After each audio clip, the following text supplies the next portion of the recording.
Rosario শহরের দোতলা বাড়িটি এখন শুধুই স্মৃতি। লাল নীল আলোর বাতিটা আর জ্বলতে দেখা যায় না। মূল ফটকে তালাবদ্ধ পড়ে আছে চিঠির বক্স। দেয়ালগুলো ধূসর হয়েছে আগেই। শুধু বদলায়নি লিওনেল মেসির প্রতি মানুষের ভালোবাসা। যে বাড়িটিতে শৈশব কেটেছে মহানায়কের, সেই বাড়ির সামনে দাঁড়িয়ে একটা সেলফি তুলতেই কত না গর্ব।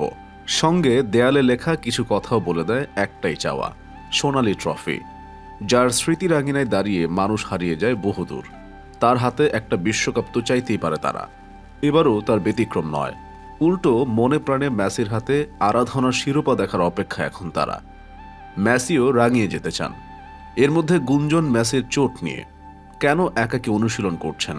প্রথম ম্যাচের আগে যখন শোনা গেল সংবাদ সম্মেলনে আসছেন মেসি, তার আগে করবেন অনুশীলনও। কাতার বিশ্ববিদ্যালয়ের ৩ নম্বর মাঠে সাংবাদিকদের ঢল। এরপর প্রথমবারের মতো গণমাধ্যম কর্মীদের সামনে সতীর্থদের সঙ্গে শুরু থেকে অনুশীলন করেন মেসি।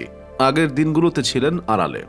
এরপর সংবাদ সম্মেলনে মেসির সোজা সাপটা উত্তর, শারীরিকভাবে আমি খুবই ভালো অনুভব করছি। আমার মনে হয় ব্যক্তিগত ও শারীরিকভাবে আমি দারুণ সময়ে আছি এবং আমার কোনো সমস্যা নেই। দ্বিতীয় দিনের অনুশীলনে নামলেও মেসি সতীর্থদের সঙ্গে প্রস্তুত নেননি। কাজ করেন একাকে। এ নিয়ে গুঞ্জন ছড়ায়। গণমাধ্যম কর্মীদের থেকে আড়ালে থাকলেও সব খবরই যে তার কানে পৌঁছেছে, তাও জানালেন আর্জেন্টিনার আক্রমণভাগের এই প্রাণভোমরা। আমিও কিছু গুঞ্জন শুনেছি। বলাবলি হচ্ছিল যে আমি ভিন্নভাবে অনুশীলন করেছি। এর কারণ হচ্ছে আমি একটু চোট পেয়েছিলাম, কিন্তু বড় কিছু ঘটেনি। স্রেফ সতর্কতার কারণেই আমি একা একা অনুশীলন করেছি।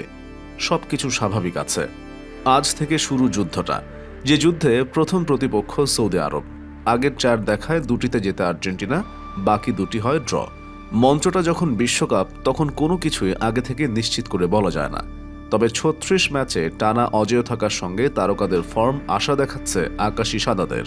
আশাটা এই দলকে ঘিরেও, যাদের রক্ষণভাগে লিসান্দ্রো মার্টিনেজ আছেন, সেন্টার ব্যাকে নিকোলাস ওতাম্যান্ডি, রোমেরের মতো বিশ্বমানের ডিফেন্ডার।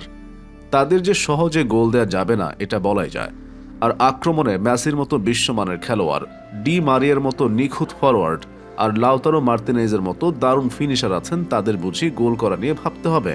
শুধু রক্ষণ আর আক্রমণ নয়, সব বিভাগেই চমৎকার সব ফুটবলার নিয়ে দল গড়েছেন লিওনেল স্কালোনি।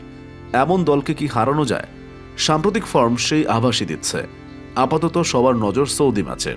যে ধাপটা পার করতে পারলে সামনের পথটাও হয়তো সহজ হয়ে যাবে। সেই সহজ পথ বানাতে আজ বিকেল 4টায় লুসাইল আইকনিক স্টেডিয়ামে মুখোমুখি হবে দুদল। সেখানে বাজে কিছু না হলে জয় দিয়েই বিশ্বকাপ মিশন শুরু করতে পারবে 2বারের চ্যাম্পিয়ন আর্জেন্টিনা।